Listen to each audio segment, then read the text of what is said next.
Tony Beets is about to do something he's never done before. In just a few moments, he's going to call his daughter Monika on the radio and ask her to come to the lower yard. She'll have no idea why. When she arrives, she'll find her father standing next to a brand new $1 million wash plant. At just a year old, this is the Dredge's gigantic hand-built 25-ton wash plant, the first and biggest of its kind in the region. A gorgeous machine that Tony bought specifically for her. No warning, no hints. Just a father surprising his daughter with the kind of gift that changes everything. But here's what makes this moment even bigger. Tony isn't just being generous. He's desperate. The king of the Klondike needs Monika to fire up a third mining operation immediately.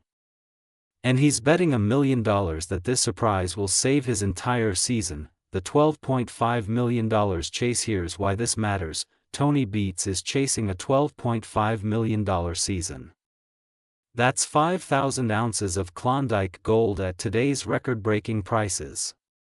Right now, he's sitting at 4,820 ounces, just 180 ounces short of his target. That's $450,000 worth of gold standing between Tony and the biggest payday of his legendary career. Got 100 ounces out of the piggy bank. So, I kind of have a plan. I always wanted to check out the old-timer tailings, and if it ever was a time, then today is. Gold prices high, fuel price low. So, let's see what we can find down there. With the mining season rapidly closing and winter threatening to freeze everything solid, Tony is running out of time to hit his number. Deep in Canada's Yukon territory, Tony Beets understands one fundamental truth about gold mining. With prices climbing to historic highs, every single day of sluicing translates directly into profit. As Tony himself puts it, how much money you make depends entirely on how much effort you're willing to put in. And Tony Beets has never been a man who settles for minimum effort. He built his empire by outworking everyone else in the Klondike, and he's not about to change that philosophy now. Currently, Tony has 2 operations churning out gold around the clock. The massive trommel at Paradise Hill processes mountains of pay dirt, while the sluice operation at Indian River adds to his growing stockpile. 2 plants producing, 2 revenue streams flowing. At 4,820 ounces, those operations have already banked nearly $12 million this season. Most miners would celebrate those numbers and start planning for next year. But Tony Beets isn't like most miners. He wants to smash through his 5,000-ounce goal, not simply reach it. And that requires firing up a third plant before the Yukon winter shuts everything down. 3 simultaneous operations pulling gold from 3 different locations. This year it'd be nice to see all 3 kids involved in their own cuts. They got to succeed. They got to succeed. It's an aggressive strategy that could push his season totals into legendary territory. The Hester Cut disaster. The responsibility for making this happen falls on his daughter Monika. The original plan centered on a location called the Hester Cut, 2 acres of prime virgin ground that the old Dredges left behind decades ago. Tony has studied this ground for 40 years, analyzing it, calculating its potential, waiting for the right moment to extract its riches. Virgin ground in the Klondike often yields the richest pay dirt, untouched deposits that can produce monster gold. If Monika could get the Hester Cut operational, Tony calculated they could potentially add another 500 ounces to their season total. That's $1.25 million in additional gold just waiting to be pulled from the earth. 7 weeks ago, Monika set out to transform her father's 4-decade dream into reality. The Hester Cut was going to be her operation, her chance to prove herself once again in the unforgiving world of Klondike gold mining. Monika was genuinely excited about the possibilities. Virgin ground like this could produce the kind of chunky nuggets that make a miner's heart race. The anticipation was electric, but the Klondike has a way of crushing dreams without warning. What Monika found wasn't a gold mine waiting to be harvested. It was a complete disaster. The entire cut had transformed into a swimming pool of thick yellow mud. Well, what you figured? Well, still looks pretty wet to me. Yeah, no kidding, right? It's kind of a bloody mess if you ask me. Not brown, not gray, bright, sickly yellow, stretching in every direction like toxic pudding. They tried pumping. They tried waiting. Nothing worked. Tony's assessment was devastating and blunt. There wasn't even any point bringing a dozer into that mess. The soup hole made getting any equipment into position completely impossible. What they were looking at wasn't workable ground. It was quicksand with an attitude. Tony told Monika to just forget about it. The Hester cut had beaten them. Sometimes in mining, you have to know when to walk away. Story over. Move on. Monika's brilliant idea. But Monika Beets inherited more than just her father's name. She inherited his stubborn refusal to accept defeat. While Tony was ready to abandon the third plant entirely, Monika's mind was already racing toward a solution. She had an idea that was about to change everything. Just 1,000 feet from the failed Hester cut sits a massive pile of tailings left behind by miners from generations past. Old-timer tailings, they call them. Rocks and gravel that the original Klondike prospectors processed decades ago with primitive equipment that captured only a fraction of the available gold. Those old-timers didn't have the technology to extract everything. They left gold behind in those piles. Gold that modern equipment could recover. 4 years earlier, Tony had sluiced through these very tailings for 5 weeks. The operation produced 330 ounces of gold worth approximately $412,000 at the time. But here's what Monika remembered: when they stopped mining that location, they weren't finished. There was still gold left in those tailings. Gold that nobody had bothered to collect. And since then, the price of gold has doubled. Those same 330 ounces would now be worth $825,000. Whatever remained in the tailings pile had literally doubled in value while sitting there completely untouched. Monika pitched her idea to her father. Why not redirect their efforts toward the old-timer tailings? Sure, it wasn't the virgin ground they had hoped for, but there was proven gold waiting in that pile. Gold they knew existed because they had already found some of it before. Tony listened carefully. His expression shifted from frustration to calculation. The math was undeniable. Same gold, double the price, double the profit. What was profitable 4 years ago would be twice as profitable today. The decision came fast: let's do it. Monika couldn't hide her satisfaction.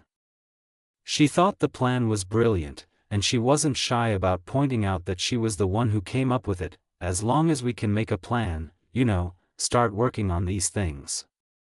Need to get that Moose Creek trommel to the welder, get everything fixed up, get me a pump. That's a solid plan. In a family operation like the Beets mining empire, proving your value never gets old. Within hours, crews were stockpiling the old-timer tailings, preparing them to run through the Moose Creek trommel. Tony's dream of a triple plant operation was suddenly back from the dead. By the end of the week, they could have 3 plants running simultaneously, 3 streams of gold flowing into the family coffers at $2,500 per ounce. But Tony Beets had already set something else in motion, something he hadn't shared with anyone. An opportunity had presented itself recently, and Tony had acted on it without hesitation. The surprise reveal: the radio crackled to life. Monika, do you copy? Yes, I do. Could you come to the lower yard, please? I have a bit of a surprise for you. Tony waited near the equipment storage area, arms crossed, watching the access road. He had arranged for the delivery 3 days ago, negotiating the deal himself and keeping it completely off the books until now. The other day, an opportunity came by, he explained later. And when opportunity knocks in the Klondike, you answer without hesitation. Monika's pickup truck rounded the corner and rolled to a stop. She stepped out, squinting against the afternoon sun, clearly confused about why her father had called her down here in the middle of a workday. The lower yard was mostly used for storing spare parts and broken equipment awaiting repair. Not exactly a destination for good news. Then she saw it, sitting in the center of the yard, gleaming like it had just rolled off the factory floor, was the most beautiful piece of mining equipment Monika had ever seen. A brand new wash plant, massive, pristine, the blue and yellow paint practically glowing in the Yukon light. For a long moment, Monika just stood there processing what she was looking at. Her eyes traced the lines of the hopper, the sluice runs, the hydraulic systems. This wasn't some patched-together second-hand equipment held together with welds and prayers. This was state-of-the-art. Absolute beast. This is a blue monster. There you go, young lady, Tony said, unable to suppress the hint of pride in his voice. A gorgeous machine. Monika walked toward the plant slowly, almost reverently, running her hand along the steel frame as she circled the massive piece of equipment. The opportunity presented itself, Tony continued, watching his daughter's reaction carefully. So, I decided I'd buy the thing. So, there you go.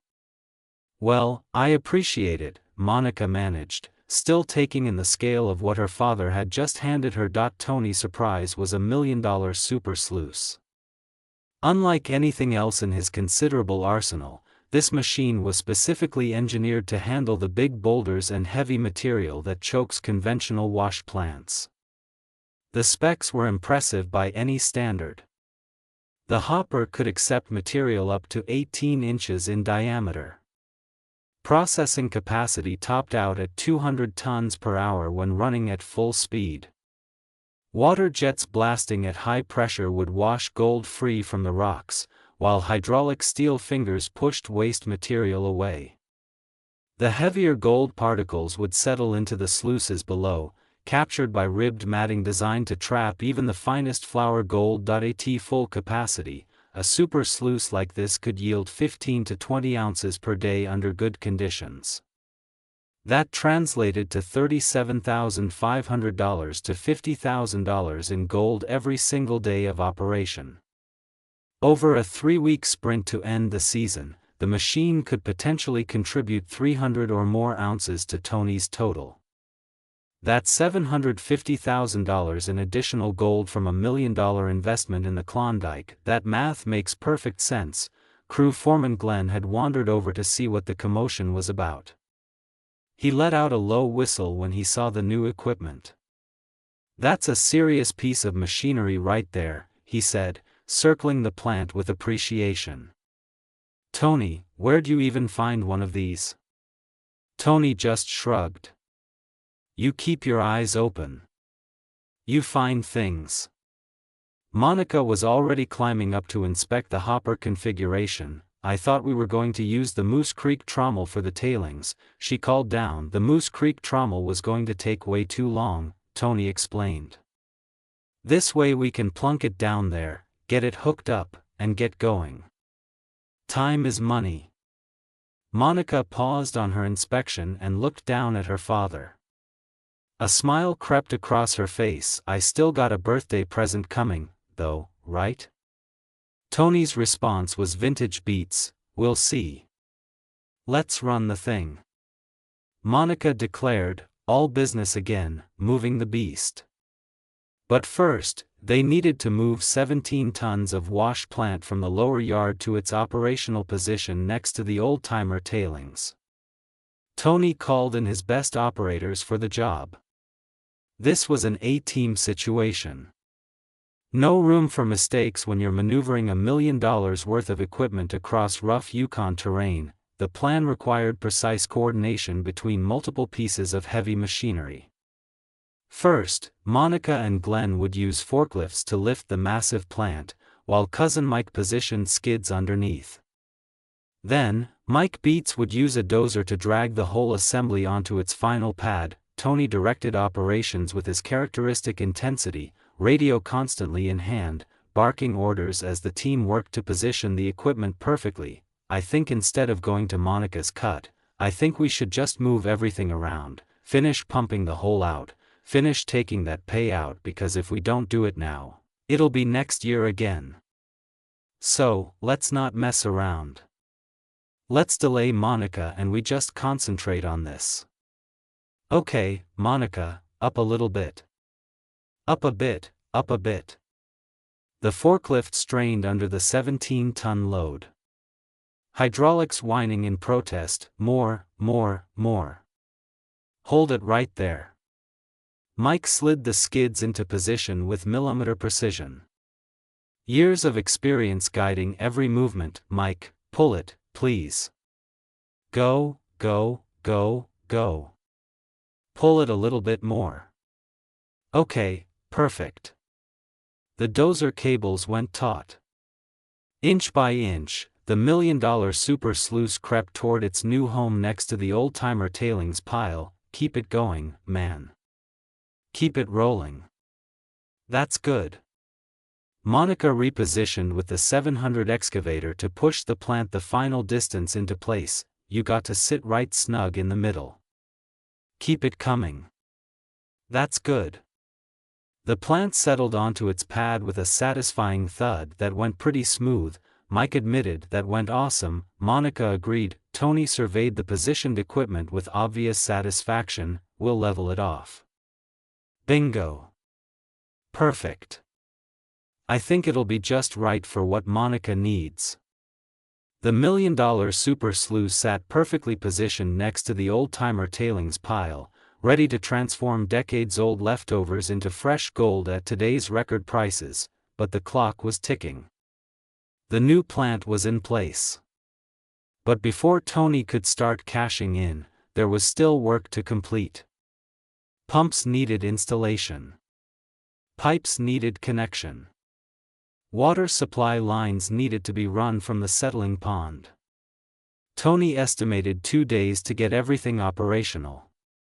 2 days before the super sluice would fire up for its first test run. The math for the final push was aggressive but achievable. With 3 plants running simultaneously, Tony calculated they could process enough material to yield 40 to 50 ounces per day across all operations. At $2,500 per ounce, that meant $100,000 to $125,000 in gold hitting the scales every single day. To cover the remaining 180 ounces and smash through the 5,000-ounce barrier, Tony needed roughly 4 days of triple plant production. 4 days to secure the $12.5 million season. 4 days to cement his legacy as the undisputed king of the Klondike. The super sluice gleamed in the fading Yukon sunlight. In 48 hours, Monika would feed the first bucket of old-timer tailings into that hopper. In 48 hours, they would discover exactly how much gold the previous generation of miners left behind. Tony Beets was betting $1 million that the answer was plenty.